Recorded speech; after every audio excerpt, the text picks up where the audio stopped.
முக்கியமாக அந்த சர்வீஸ் பால்கனியில் பார்த்தீங்கன்னா நம்ம வாஷ் பேஷனை டிஷ் வாஷர் வைக்கிறதுக்காக பிளான் பண்ணியிருக்கோம். அது எப்படி நம்ம ஃபஸ்ட்டே ப்ரீ பிளான் பண்ணியிருந்தோங்கிறது நான் டீட்டெயிலாக சொல்கிறேன். வீடியோவில் போவோம். இருக்கிறது கிச்சனுக்கு பேக் சைடில் உள்ள யூட்டிலிட்டி ஏரியா.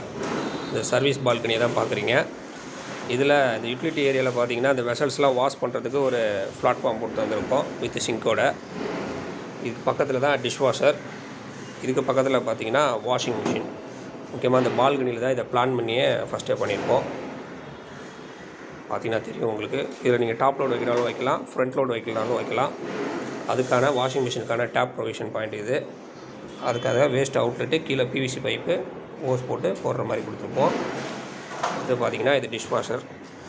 டிஷ் வாஷர் பார்த்திங்கன்னா கரெக்டாக உங்களுக்கு 2 ஃபீட் இருக்குது. ஓப்பன் பண்ணால் உங்களுக்கு 2.25 அடி வரும். நமக்கு இதில் 4 அடியே இருக்குது. லைக் பண்ணுங்கள். Hope this help you. Thank you.